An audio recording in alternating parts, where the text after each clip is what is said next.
We are recording. Pat, good evening. How are you? Good evening. Wow, that was great. Starting off very formal, I know. Good evening. I'm well. Yeah, here we are. It's crazy. It's 5 p.m. and it's completely dark outside, which is what happens in the wintertime. I know. I'm not a huge fan of that, but you No. know, it is. I keep thinking it's like 10 p.m. but it's Stupid not. daylight Which is crazy. savings. Yeah. Yeah, it'll get you. But other than that, it's been good, man. I've been following this tournament. It's I'm not even just saying this because we started the podcast during this tournament, but it's actually, I think, like one of the more exciting ones in recent memory. I think genuinely. Yeah, absolutely. Kind of one of the reasons we said was with Teruno Fuji out, it would open it up, and We did say that. With Takakeisho, we were excited, possible Yokozuna run, but he is at 5-3 now. Yeah, currently 5-3. Yeah, so it'll be. So yeah, there's how many? I think it's 9. Yeah, The 9 people at 6-2 and 1 at 7-1. The 6-2 pool is insane. Wild. So it's usually not that big. It's anyone's game at this point. But before we dive into it, why don't you tell me what you've got to sip on? So I need to go out to a store to buy more Japanese liqueurs because my supply is running low. But I'm going to bring back what I have in my stash, which is a bottle that you bought me, actually. Yeah. You bought me this bottle maybe, I seriously want to say like 6 years ago, I think. Oh, 6 years ago. Okay. It was a long time ago.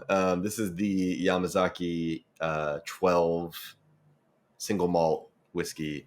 It's getting pretty down there. It's getting down there, but it's something that I usually savor for special occasions. So I'm very excited to have a little bit of this. I haven't actually had it in a while. Yeah, sure. Why not? What about you? All right. So driving home, I was refereeing rugby all day today, and then I stopped by an H Mart, which in Northern Virginia is primarily Korean, but has a number of other East Asian food and drinks. So I went to the beer section. I was first going to grab like a kind of standard, well-known beer, but then I saw some ones that jumped out at me. Never seen them before. And we'll see how it fares because I also ate a bunch of Korean fried chicken, so I don't know how this will settle in my stomach. But it could go either way. I got a plum ale from Hokkaido Brewing. It's a fruit beer. And they had a bunch of other flavors, brewed with Hokkaido plums. A bunch of other flavors. Ooh. So I bought others. There was like yuzu and peach, and there was a few others that I pretty much grabbed one of each. That's very exciting. Yeah. Is it? Well, I was gonna say it's sour, but you don't know yet. So we'll find out. I don't think it is. Probably not. Yeah. So not cheap, like $5 for a small boy. Yeah. Yeah, I mean, it came all the way from Hokkaido, I guess. So it did. Boy, are its arms tired. Excellent work. It's good humor, right? Alrighty. Kanpai. Indeed. Kanpai. You can't go wrong there. All right. Tell me. How's that? Well, this is just delicious. I mean, it's a classic. It's a nice bottle of whiskey. Super caramelly and sweet. It has a bit of a bite to it, more than I wouldn't call it like a mellow whiskey. But it's just like so flavorful. I think that's what gets me about this one. It's like not necessarily the smoothest, but it's just like so much flavor that it's just so delicious. Yeah. I love it. Okay. Yeah. So how's that? I mean, that's a good choice. I love that. So I know you do. I know you do. We're like switching roles here. So I mean, the main reason I bought it, I thought of you because I know you love your fruit beers. Well, I do. I also love plum in particular. I know. I mean, you ate a lot of them when we were there, so I did. It's good. It's very smooth. There's very little carbonation to it. It's almost like just a unsweet plum juice. It's interesting. Yeah, really smooth. So I'm guessing it's relatively low ABV. 5%.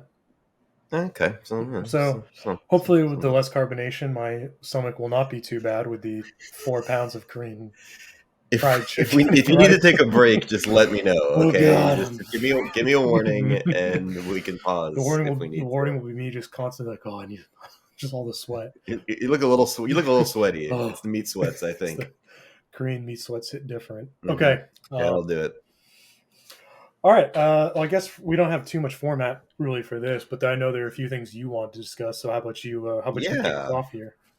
Well, so we're 8 days into the tournament, Mm-hmm. the November tournament, which is in Fukuoka. It's been a pretty crazy 8 days so far. Obviously, like Sam said at the beginning, we had Takakeisho in line for a Yokozuna run, possibly. Um, I mean, I don't know exactly what the rules are in terms of if you have to win. Like if he doesn't win, he won't be promoted. I think that's kind of how the case goes, but he's still doing really well. But he's had a couple missteps. His neck is hurt, and you can see it. I've noticed it a couple times at the end of some of them. Especially there was one like 3 days ago where he was really like he was holding his neck. He was like wincing in pain. Like he's clearly pushing through this, which is very impressive. Um, but I think honestly, for me, like I thought that was going to be the big story, but I've just been so enthralled in the other little stories. I mean, for me, the big thing I wanted to talk about was one of my favorites, Midori Fuji, has just had a pretty sick run. I mean, currently, as we stand right now on day 8, he's 6-2. Mm-hmm. And he's just been doing some really crazy things. The first thing I just really wanted to talk about, which I'm sure you saw, was the outrageously long bout Yeah. that took place. With Hokuseiho. Yeah, so a couple days ago, 2 days ago, I think it was, he went up against Hokuseiho, who me and you have talked about Hokuseiho before. Yeah. Not a huge fan Yeah. He is because the he, tallest wrestler versus the shortest wrestler in the top division. yeah, I mean his face was like at his like nipples. Like Mm-hmm. he's so much taller than him. It's crazy.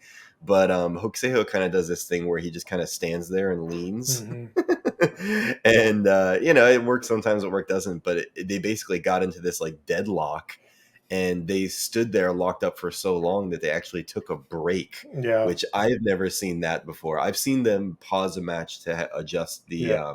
what they're wearing or Mm-hmm. whatever, or if something goes wrong, but I've never seen them just be like, okay, take 5, Yeah. So which was crazy. 4 minutes is if a bout hits 4 minutes, they take a water break.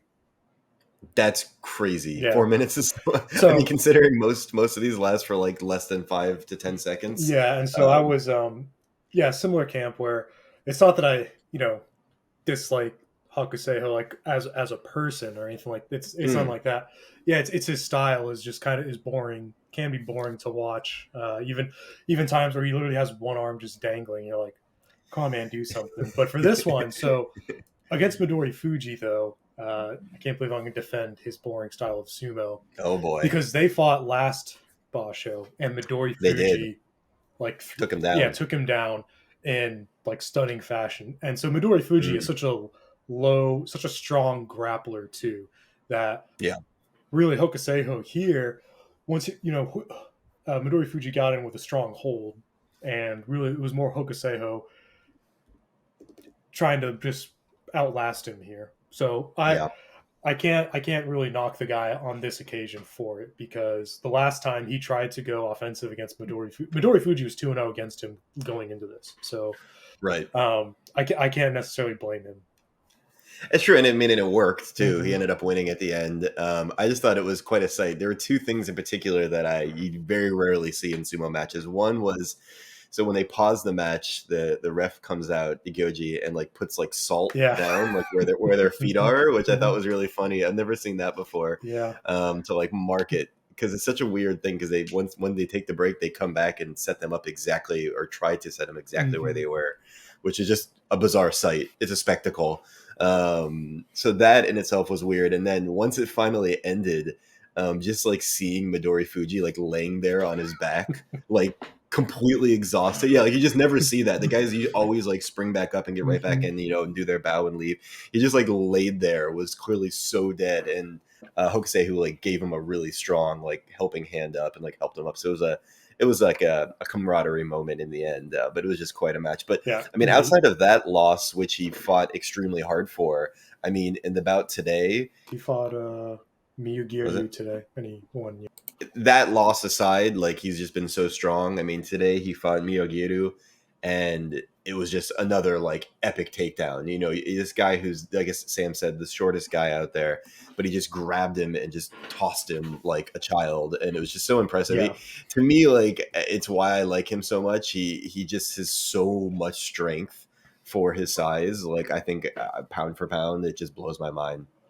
Yeah, one of the favorite moves he did on day 5. He was going up against Kinbozan, and this is just Mm. how quick he is. So normally we talked last time like about Henka, like a backstep or a sidestep. He did Yeah, a forward sidestep, so he went forward while also sidestepping. Oh, I'm going the wrong way for this. Yeah, so Kinbozan came forward, and he was able to get a right, forward sidestep on, where normally a sidestep is one foot's going back. But right. Midori Fuji is so quick. His sidestep was really far forward. So that was just, I just made a note of that was just really fun to watch. And it was, That's so Ken cool. Bozon sees him coming forward, and the next second he's just, there's nothing in front of him but the doyo. So that's just how quick Yeah, he is. I think what's cool too is like you compare like because there's certain wrestlers that I would say are like really fast, Mm-hmm. right?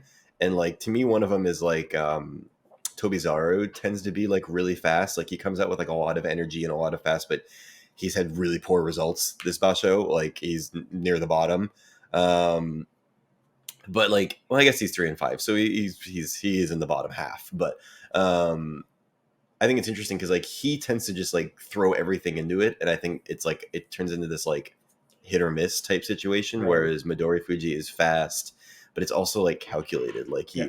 he's like has such control over his body. It's just like a really cool thing to see. So I just can't wait to see what he does next. He's just becoming the most one of the most exciting people to watch out there. Mm-hmm. And I mean now he's tied for second place. Like he could win the whole thing. I mean you know he's never I don't think he's won No. ever. He could. I mean, it's possible. But anyway, either way, I'm just really excited about him. Yeah. Yeah, he's doing well. Yeah. So my second one I wanted to talk about, and you can also, if you want to interrupt me anytime, if you have things you want to talk about. But It's all you. second one I top around one was so I got to bring up Ura. He's had a really rough basho. He's currently 2-6 Mm-hmm. and going into day 8, or excuse me, leaving day 8. And it's exactly what pretty much you predicted when we started this, because his first 5 fights were against the top 5 guys, because now he's ranked number 1, and he just got pretty much decimated by all of them, Mm-hmm. like in a row. But the one thing of note Are you that I talking love about is his that fight yesterday? Okay, go yes, ahead. yeah, no, that's the one, because you Yeah. never know. Like, and he is what I've said before in the past. He has this wild cardness to him, and of course he tries a semi-rare move, the Totari, which is an arm bar throwdown, which it's just funny to me whenever you see this kind of stuff, because it's like, 80%, 85% of the matches end in similar styles, and Mm-hmm. Ura is just known for throwing out these more elusive styles where he basically locked the guy and had him fly. I think it was Uh, Kotonowaka, yeah. and threw him out of the Well, wing. also especially because Ura is not a tall guy, and Katona Waka No, is. So to get a he- much taller guy and in every sense, Katona Waka is much heavier, much taller than Ura, and Ura was just, yeah, he was able to use fast feet and use Katona Waka's size and weight against him to essentially get that armbar and throw him, and it was fantastic. it's so cool. I mean, he's known it. If you look him up, like he's known for these weird moves, and he even, I don't know if you saw it, but a couple days earlier, he even tried another weird move. He was going for like this super rare move, which he's actually one of the only people that's ever done it, Mm-hmm. which is like basically like a back. I can't. Yeah, citation needed, but it's like it's so rare that I don't even know the name of it. But you basically grab the person from behind and then like throw them backwards, Mm-hmm. and it's called like the back throwdown or something bizarre. And there's only like a couple of them that ever done it, and he was like in position to do it Uh, and didn't get it. But it's just funny to me that it's just so weird to be known as the guy who does the crazy weird stuff. Yeah, I hear you. No, yeah, he's very fun. But he's got He's struggling with. a long way to go. He's what, 2-6 right now. He is 2-6 Yeah. currently. Okay. So he's got some work to do. But in terms of the guys that are good, I mean, I'm sure I would like to hear your thoughts on your boy Hoshoru and how you think he's doing. I think he's doing well. I think he lost. I mean, he is doing well. He's one of 9, tied for second place. Yeah. Lost today against Nishikigi, who really is doing very well. I'll talk really quick 30 seconds about Nishikigi, who started 0-2 and he's won 6 in a row now. So he's one of the other 9, tied for second. He's doing really well. He had one of my favorite wins. He defeated Hokuseiho by lifting him up by the Mawashi and carrying him out. And again, I saw that. That was nuts. He's like 9 or 10 inches taller. I mean, he looked like, what is the Scottish Highland Games where they run with like the giant pole and throw it? Like that's what he looked like carrying and Hokuseiho. With his feet, his long legs couldn't hit the ground. Like just one of my favorite takedowns of the week. But yeah, I mean, Nishikigi defeating Hoshoyu. Kind of Hoshoyu looked, he was in great position pushing, and then next thing you know, there's a slip, he overextends himself, and he's on his hands. So, got to give credit to Nishikigi. He did really well. Yeah, Hoshoyu's doing well. I'm happy with him. I mean, of course, everyone's talking about the stare down against Gonayama. So what's the beef? What's the setup? What's the setup for that? Because it was so dramatic. So there's everything I've seen is that I've seen 2 different things. One was Gonayama was delayed in putting his hands down to start, and Hoshoyu is very much always wants to go second in everything, unless as the higher ranks, especially like an Ozeki to a Megashira guy, that's how it should be. But it's not always the case, but it is, like, obviously from a rank standpoint, and when you have someone like Hoshoru who likes to respect, I guess. For Hoshoyu, who's in Ozeki, against Gonayama, who was in Juryo earlier, just a couple Bashos ago, it's much more expected. Now, if it'd been, maybe an older fighter who was a former Ozeki or Sanyaku, maybe not as big of a deal. Right. But I don't know. I guess he was delayed too long. Another thing I saw was that maybe during one of the lead-ups, so one of the many times where they come together to face each other and then go back to get water or towel off, Gonayama didn't go second.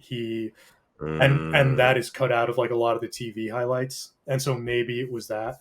But either way, 3 minutes of staring, and wait, let me just say that again. Let me repeat that. 3 minutes. 3 minutes. 3 minutes total of a stare down, and there was Gonayama put one arm down, and Hoshoyu kept staring. And then when it looked like Hoshoyu's about to go, Gonayama picked his hand back up because he was thinking, all right, if you're gonna be petty about it, I'll be petty about it. So a little bit of pettiness back and forth. But Hoshoyu was I guess told off by the JSA afterwards. Really? Yeah, essentially told them, like, look, you're the Ozeki, we get it. You telling him, like, essentially you stared long enough. He even gave him a really hard glare once he eventually defeated him. Once he threw him out, that was a stare down. I get it, but I wonder if this kind of attitude will eventually hurt his chances someday. Maybe, but I don't know. It's pretty aggressive. It's more aggressive than what you normally see this day and age in sumo. I read a Japan Times article about it, and it was very bizarre.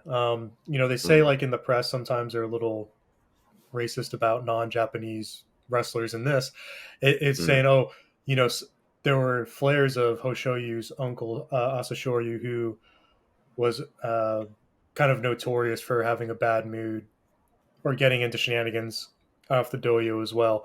And a lot of times in the press, whenever Hoshoyu shows any emotion, the press will kind of be like, oh, he's just like his drunk uncle who was a wild child. Not always like wild child, like always sumo's bad boy. It's not like that. But even in the article, when they compared him, it was like, oh, the high school graduate Hoshoyu stare down the college graduate Gonayama. And it's like, why is that? How is that relevant here? High school Yeah, graduate. like basically saying like, oh, he doesn't have a college degree here, but Gonayama did. It was Yeah, just a little bizarre. that's a bit of a dig for sure. Yeah, and then there's some others, just separately, not about keeping in line with that, but where it's like, oh, Hoshoyu's trying to show the upstart Gonayama this or that, but Gonayama is actually older than Hoshoyu, which is, so it's Right. like, how much of an Yeah. upstart is he if he's really older? But either way, enough about, Drama. yeah, I know, enough about that though. I mean, no, he's doing well from everything we've seen. Yeah. From everything we've seen outside of the I mean, he ring, looks strong outside for of the ring, sure. Hoshoyu is like a sweetheart. So there's none of that. That's the part that throws me off, is that he does seem like a really nice guy, generally, at least his presence. But so it goes. I guess I gotta do a really quick update. I googled very quickly. I want to add this back in during the Ura part, or you can just leave it here, or whatever. But the Ura, the move that he did famous, right? He was the first person to do it in 65 years. Tasukizori, which is the kimono string drop, which is basically one arm and then the other part around his leg, and then you basically like throw them back. It's a crazy move. He did it once in competition. You can put a picture of it here because it shows like mid move, and it's quite a move to see. trying to look at a couple other things here. So Gonayama, he has been doing well. I mean, he's at 4-4, which I almost feel like, I don't want to say like, oh, the record, you think, oh, he's barely breaking even, but I mean, one of those was against Takakeisho, a really good bout. Takakeisho tried to kind of turn and pull Gonayama, but he was ready for it, and he got his arm under Takakeisho's armpit and got under his slaps and thrusts and pushed him out. Really turned the tables like so quickly on Takakeisho. So that was just a great fight to see. And then that was a really cool one. Yeah, so well, I know we'll talk more about the fantasy picks later, but I'm okay with Gonayama so far. Another one of like that. Takakeisho's losses here was to Meisei. Oh yeah, who is kind of that came out of nowhere. Who's normally middle. Normally, I mean, Meisei's done very well in the past, but he's recently been more middle of the pack. But normally, he got some great pushing after a wily sidestep, and he got past the slaps to throw him out there. So, yeah, that was good on Meisei. What are the notes I got here? I mean, I think we have to talk briefly about our boy Tamawashi. Oh, well, I was going to wait to bring him up because I was going to say, like, oh, what's your do you have like a surprise the tournament? But let's go for it. Let's talk about. We might have the same surprise person. Mine's Tamawashi. Tamawashi. You can't pick mine. Damn it! I think it's been really interesting. I mean, Tamawashi, the oldest top ranking wrestler, he's been in the most bouts out of anyone ever.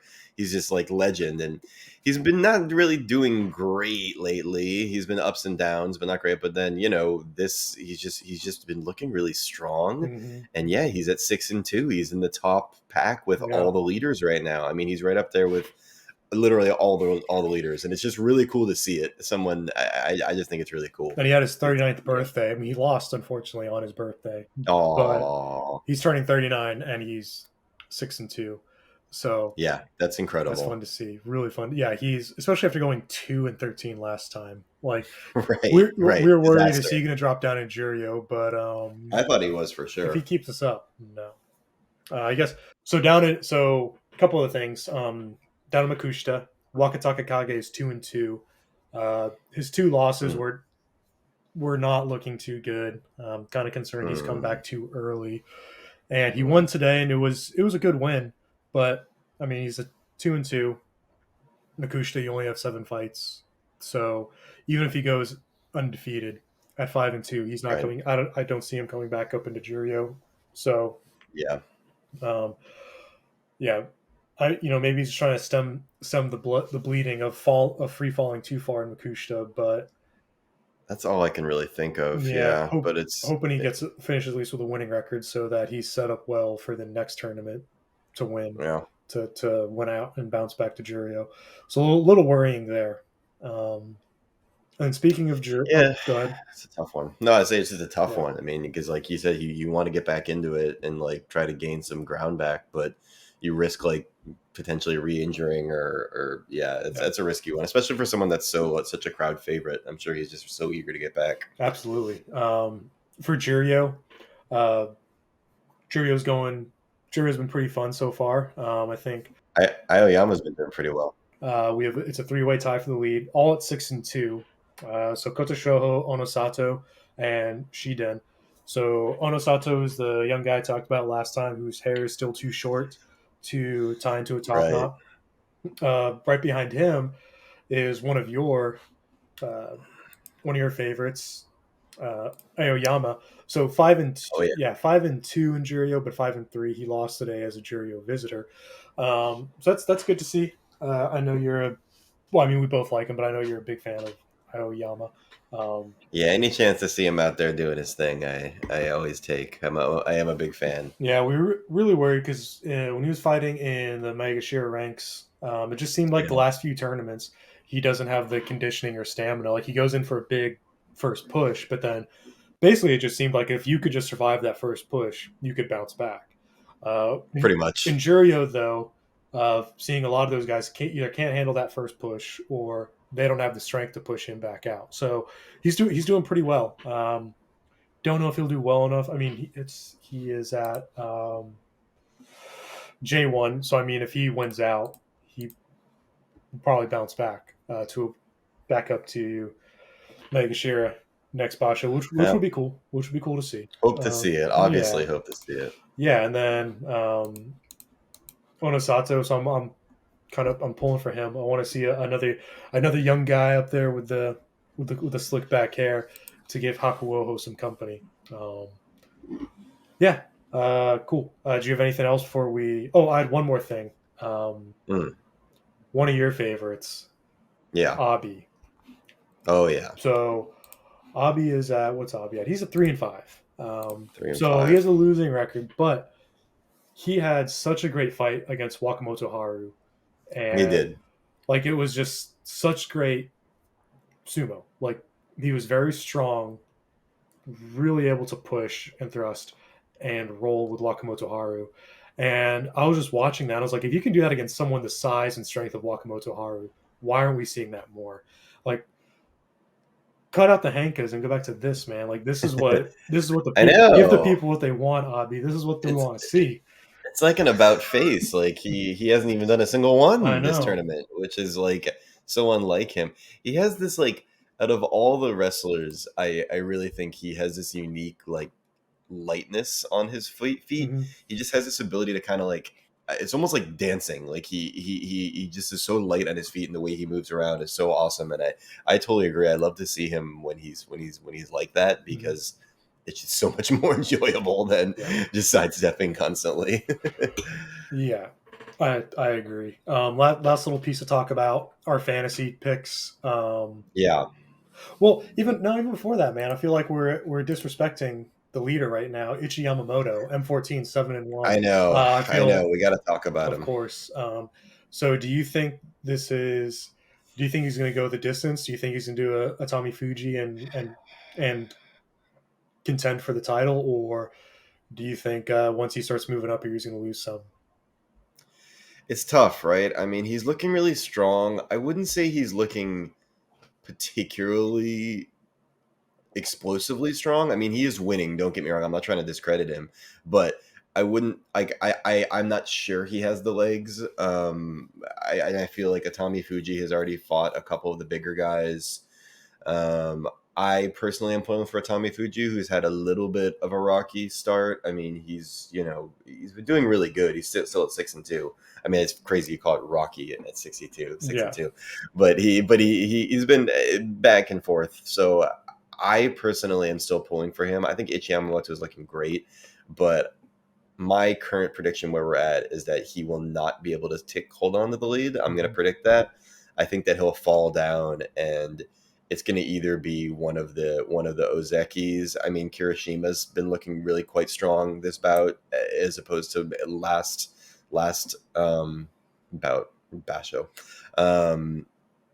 as opposed to last Basho. So I think I think there's just too much competition Yeah. right under him. He's sitting under a volcano of explosive, incredible wrestlers, and I don't think he can stay at the top much longer, personally. But maybe he'll surprise me. Yeah, I'm hoping for the best, but I agree. I think once he starts going against those higher ranking guys, there's gonna be a few losses because especially when there's 9 people tied for second place right now, they're going to be very hungry coming for him. 9 really good people, and then you even look at the people that are 5 and 3. I mean, even that, there's so many big names there. I mean, like so many things we didn't get to talk about. I mean, even Takayasu has had a really good, like he's done some pretty crazy things so far. I mean, it's just like I feel like everyone's just so hungry. Yeah. So it'll be really interesting to see how this plays out. Yeah, and then speaking of playing out, your fantasy team is looking a little stronger than mine right now. So slightly, yeah. For those who forgot, here are the teams. I have Hoshoyu, Wakamoto Haru, Gonayama, and Endo. Pat has Takakeisho, Ura, Atami Fuji, Midori Fuji.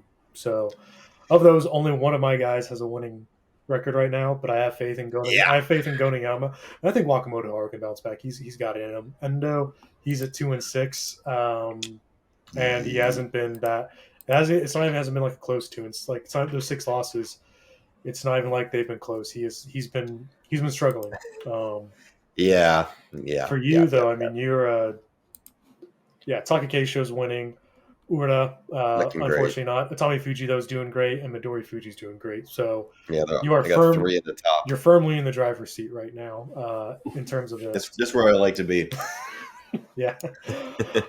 Yep. The last little thing, it's a little bit about it happened in the ring, but then it's also a bit about kind of sumo and safety. Yesterday, Hokuto Fuji definitely. I'm convinced he got a concussion. That was bad. It was hard to look at. Yeah, going down that hard, head hitting something like clay. It's not soft. Yeah, and his head, your head bouncing bouncing off something that hard, definitely a concussion. And so for me, coming from a background playing rugby, which deals with a lot of head injuries, over the last few years, they've really been trying to get ahead of it, pun intended here. Hey. But if you assess there's been a head injury, they do a head injury assessment where medical staff takes a look at them and basically says, hey, you're good to play, you're not good to play. If they're not good to play, they're out for like weeks because it's a concussion. And getting another concussion within like a week or two of one, like it exponentially increases the possible amount of damage you can do to the brain. So I know safety is unfortunately one of the things that sumo is really far behind in. Like there's medics not on ringside. They're all the way in the back. So the medics aren't there. They're not seeing, and they'd be watching on a TV or something, but they're not there watching it. And maybe if one had been there and seen how hard he'd hit, he may have, I don't want to say like interfered or, but either way, it's something like that. He's doing well, and so I don't want to say like, oh, he should sit out, but I think he should because he goes down hard like that again, and he went down and he did he stayed down. It's not like he hit, and he got up, like he wasn't unconscious. But you don't have to go unconscious to get a concussion. So that was just my little rant. Another way that sumo is behind the times in terms of safety. It's totally reasonable, and I mean, these guys obviously like train to fall correctly, right? I mean, you see them fall like they're doing wrestling matches with no protection on like the top of a cliff, essentially. So they learn obviously how to fall and how to protect themselves, but it's just rare to see someone the way he just kind of lost balance and the way his head snapped like that back. It's just a rare thing to see. It was quite shocking actually when I saw it. It's just really jarring. And it's also even rarer. I mean, as I said, I think earlier in the cast, like these guys they tend to bounce up so quickly because it's just kind of like part of the culture of like shake it off. And anytime you see someone like that like takes that extra minute to get up, it's rough. So I hate to see that, especially considering how good he is and how good he was doing, and now to see him kind of like stumble down like this is kind of rough. But so it goes. Yeah, he's at 2-6, so he's struggling this Basho. But okay, hey, that's all I had. Unless there's any other topics you wanted to hit, Pat. That's all I have. I'm very much looking forward to seeing how this one plays out. It's going to be exciting. I feel like we wait for months and months and months, or months and months for 2 months, like less than 2 months. We wait for eons. It feels like it, and then you blink, and the Basho's halfway over. So, I know, it's crazy. It's really crazy. Yeah. All right, man. But we will check back in at the end of the tournament and talk about how it all played out. All right. Have a good evening, Pat. You too.